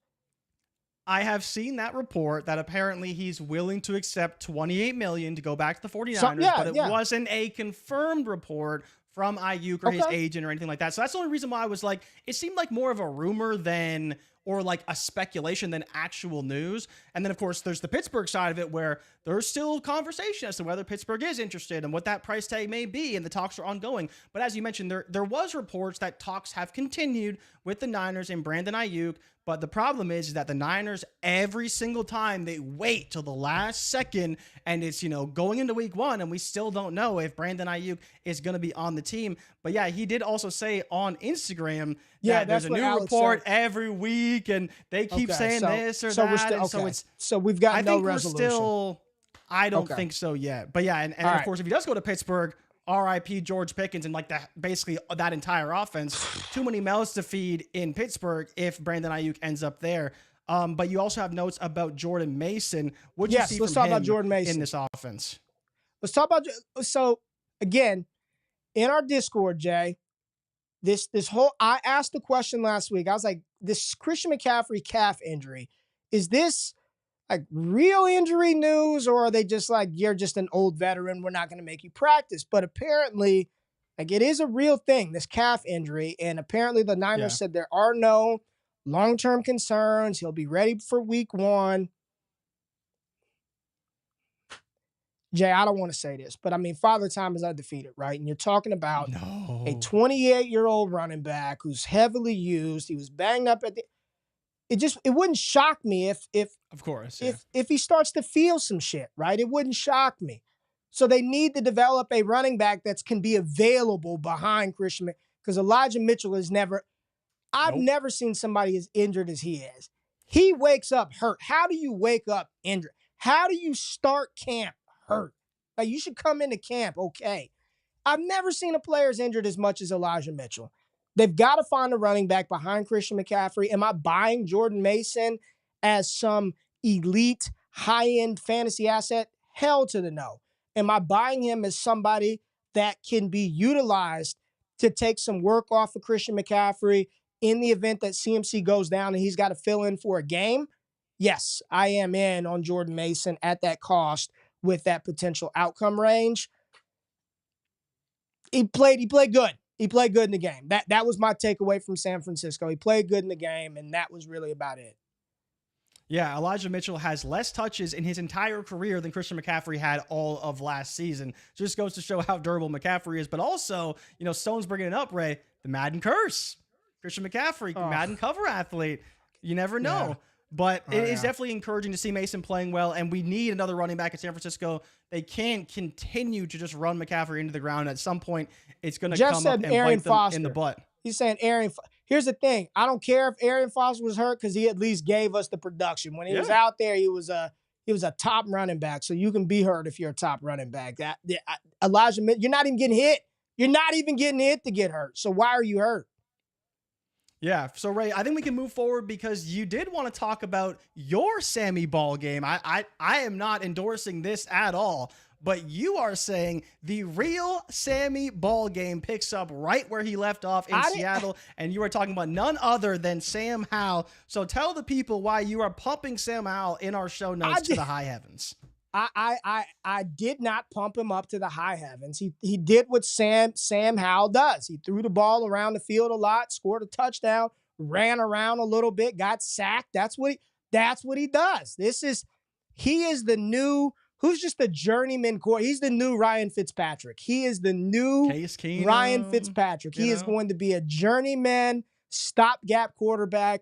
And with everything going on in Seattle with Geno Smith and these injuries, he's probably going to play, Jay. At some point in time, Sammy Ballgame is going to get on the field. What's going to happen? It's anybody's guess. It's a wild freaking adventure. It's like riding a roller coaster backwards high. You just don't know what's coming. You literally don't know what's coming. I thought Kenny McIntosh played well. He looked explosive. This was a player that we kind of liked coming out of Georgia last year. It's this scat back sort of potential. Zach Charbonnet played, didn't do it. He's the one where I'm just like, come on, man. Like, look good. Just make me feel good. You see Holly Berry, Billy Bob Thornton. Make me feel good when I'm watching you. You're too young to know what I'm talking about. But somebody out there knows exactly what I'm talking about, and I will not discuss that scene publicly. But make me feel good, Zach Charbonnet. And I just don't feel good when I'm watching him, Jay. I watch him, and I'm just like, give me more Kenneth Walker. Just give me more Kenneth Walker. I don't know what else there is to say about Seattle. JSN is getting pumped up over a block. He did a good job blocking. Cool. Yeah, great. It doesn't matter, right? The biggest thing here is Kenneth Walker's getting pumped up like crazy by the coaching staff, both OC and head coach. And then more importantly, he didn't play. Metcalf didn't play. Tyler Lockett didn't play. What does that tell you about JSN's role in the offense? Probably the clear 3 in the offense. No, well, yes, he's the clear 3. They just got to get him on the field and get him some reps, Jay. Where are we at next? We'll see. Ray, we have been waiting because Joe stepped into the show late, but she has been waiting to hear about your thoughts up, Joe? about What's none up, Joe? other What's up, girl? What's than up, Joe? the Tampa Bay Buccaneers and Sean Tucker. We've been waiting for Sean Tucker to be a thing. Ray, talk to the people about Sean Tucker and Bucky Irving, the only show worth mentioning in this Tampa Bay offense. I mean, well, Raheem Jarrett did have a nice catch. I'll give Raheem Jarrett a nice. Even though you talked shit about him last week when I brought him up. I don't recall that. But looking at the running backs, yes, Sean Tucker, man. averaging 7 yards a rip. Looked like Jim Brown at Syracuse. He was out there dicing up that Cincinnati defense. You also had, you talked about him, Marquise Bucky Irving right here scored a touchdown in the game. The real thing, man, watching him, there was a picture of Bucky Irving standing next to Rachaad White. Holy shit. Rachaad White towering over Bucky Irving, but Bucky played well. Sean Tucker played well. You've got two old receivers, or at least one old one in Mike Evans, and then you've got Chris Godwin. Hey, Tucker's competing for that RB3 role. Word and reports out of Tampa Bay is he's played well during camp. Bucky Irvin's also looked good. Bucky's probably going to be prioritized as a different type of running back behind Rachaad White. But this is good for Sean Tucker, a player that a lot of people didn't think would have any shot of getting on the field and contributing in any way. All you can ask a player to do is perform when given the opportunity. And he could have went out there and shit the bed on his 10 attempts. And he went out there and picked up 70 yards, Jay, on his 10 rush attempts, right? 26-yard run was his long one. And and he caught the ball a couple of times. So good for Sean Tucker, good for Bucky Irving. I think Rachaad White, we ought to see the best of him, because if anything were to happen, Tampa Bay's trying to groom two backs to be able to step in and fill in the role of Sean and Rachaad White if something happens. Yeah, you just subliminally said that maybe Sean Tucker will be the RB1 this season. Little over your skis, but we can move forward, because I am very excited, and I was very encouraged by what we saw from the Tennessee Titans offense. Will Levis, Calvin Ridley, Tony Pollard, Tajay Spears, everyone was in action, limited. But what did you see from Tennessee? Because I thought they looked pretty good. I'm curious how they deploy all these players. We saw Calvin Ridley and Tyler Boyd in two wide receiver sets. Ridley did make a nice catch and run. But what did you see from Levis in particular, where we're expecting some bigger things from him in year two, and especially from that Callahan offense that I thought did look pretty good? It is preseason, but I was excited by what I saw. 5 passes, completed 4, 35 yards, scored. I thought he looked good. I thought Will Levis, in a brief outing, showed command of the offense. It was so good. Calvin Ridley's fast, man. I mean, when he caught that crosser and turned that thing up for 20 yards, I'm like, whoo, that's the level of juice that Tennessee's been looking for. And that's why that compliment to DeAndre Hopkins, it would have been a perfect pairing to start out. I thought Levis played well. It was a brief performance. Would like to see him out there in game 2 much longer, to see him getting more of a flow and a rhythm of the offense. But for me, the big takeaway was the backfield. Both Tony Pollard and Tajay Spears look good. And Jay, I'm pissed off at you for not telling me that Spears switched his number. Did you see this? Dude.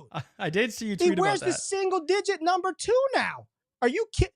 This is universally, if you guys don't know and didn't play ball, number 2 for the running back is like a sacred number. He switched to this. And this cut right here, Jay, this shit's just practice. It doesn't translate to the game. Well, let me say, this is the same run that he did down in Mobile at the Senior Bowl that had everybody oohing and on. And you practice like you play, right? Let's watch what happened in the game. Same type of play, Jay. Here's Tajay Spears getting the ball. Boom, boom. Yep, touchdown. Right there. Same type of thing. You practice how you play. And you saw Spears in the game convert down here. And it was good to see him utilized on the goal line situation. I'm telling you, dude, I am in on this backfield, Jay. I am very, very, very, very much in on both Tony Pollard, who played well, and Tajay Spears. I am in on both of those running backs. Give me some Titans RBs, man. Yeah, I thought it was really good. The only thing that I'd be curious your thoughts are throughout the preseason, I thought Levis was a little bit slow to transition from read to read, but again, that's a very hypercritical thing for preseason. But I do have to ask you, which running back do you prefer right now? Because I thought both looked good. Did anything change? Spears. So your team Spears right now. You'd be drafting Spears over Pollard. But I like Pollard too. I want some Pollard too. I don't want to dismiss and ignore him. I want some Pollard too, but I think I'm more team Spears. Yeah. Price tag is very similar, and I'm kind of with you. I think we see a little bit more explosion from Spears. But, Ray, we do have to get to the last team. We saved him for last. He probably was the most exciting at times over the weekend. And we, of course, are talking about the Washington Commanders and their main man, Jayden Daniels, Ray. Oh, boy. Talk to me about what you saw from Jayden Daniels and what he could be for the Commanders and this offense in 2024. You know, Jay, this is I am very happy for JD5. I remember early in the college season, I was on X and I was like, this dude's gonna be a first round pick. A lot of people, not a chance in hell, too skinny, not buying in. And then you just see the effortlessness of how he throws the ball, how he runs. You saw the rushing touchdown in the game, and then again, Jay, the big arm throws, right? The stuff that he could do right here, dropping back, and this was to De'Ami Brown. Back foot hits the ground. You take your shot. You recognize you've got single high safety, one-on-one coverage. Take your shot downfield. Excellent grab by De'Ami Brown. But this is what you want to see, that confidence from your young quarterback. Hit that back foot and make a bucket throw. I mean, this is the type of efficiency that he displayed at LSU that won him the Heisman Trophy. Recognize coverage, single high. You got one-on-one on the outside. Give your guy a shot. And you've got to put the ball in a spot to where only your receiver can do it. This combined with the legs, Terry McLaurin, Cliff Kingsbury, RPO action. I mean, outside of J.J. McCarthy, you've got to be excited. He only threw the ball 3 times, but just in limited work, you can just see that this young man has the tools to be special, Jay. Very much in on Jaden Daniels. That is not a shock to anybody that's around here. We have been talking about him for months on end, almost a year now. Great performance by him. Excellent performance. Ben Sinnott also played well. Michael Wiley, a running back out of Arizona that we didn't think was very good at the Senior Bowl, scored a touchdown in this game. But I think Ben Sinnott, Jaden Daniels in this offense, very excited for the Commanders this fall. Yeah, and then Luke McCaffrey got involved as well, right? We were hoping to see him. We'll see if he operates as that third, but I think, to D-Bro's credit, he was in. He tried to tell us Ben Sinnott looks pretty damn good already, and we'll see if he can continue to build and be a potential, tight end 1, maybe even higher than that. We didn't really project it early on, but a performance like this, where you lead the team in receiving with 3 for 57 and a 44-yard reception, and especially after the catch, he looks phenomenal. So I'm encouraged to see what we saw from Sinnott. But yeah, Jaden Daniels looks like the real deal. And that is senator, man. God damn it. The lawmaker. Yeah, the senator. The senator. Yeah, Jaden Daniels was sick, though. That throw was disgusting. Again, it's one game. It's 3 plays, but it's the same thing with McCarthy. I want to see just the confidence. Caleb Williams, his confidence looks a little different. When he was in his groove, running around, escaping the pocket, he looked comfortable. McCarthy, 3-step drop, that back foot hits the ground, the ball is out. Jaden Daniels, 5-step drop, recognize single high, one-on-one coverage on the outside, give your guy a shot, bucket drop. That's what you want to see, not this indecisiveness. Big overall picture takeaway, all the rookie quarterbacks outside of Drake May, whose environment was much different. I thought Bo Nix played well. I thought Jaden Daniels played well. J.J. McCarthy played his ass off, and as did Caleb Williams. And I'm not here to be a homer or a truther for anybody. We're calling it how it is. That's just what it was. Those guys played excellent. What good hands after 1 week of the preseason it seems like the NFL is in with the quarterback position. But now, week 2, Jay, we'll get a better picture of what we're working with here. I'm pretty sure after this week's preseason games, when we go through all 32 teams again, there may be some different conversations that we have when they face some different teams. But that is the show, Jay Rich. Anything else you got, man? All 32 teams, almost 2 hours today, man. Yeah, we gave the people what they wanted. They wanted the full reaction. They wanted the full breakdown, and we were here to give it to them. I mean, we're still only once a week, so the least we could do is give people all the information. I thought we saw a lot of encouraging signs. Obviously, we hope to see more of Marvin Harrison and Malik Neighbors heading into week 2. We'll see how the quarterbacks progress, and we'll continue to monitor that situation. But we also left you guys with some players that we're watching moving forward to see how their roles progress throughout the preseason. But this week is the week that we really need to pay attention because it may be the most indicative of what we'll see come week 1. But I thought it was a great start to the preseason for a lot of these teams, and especially a lot of these younger players. 2 more weeks, Jay. Once a week. Appreciate you, Dan. He said, well done, fellas.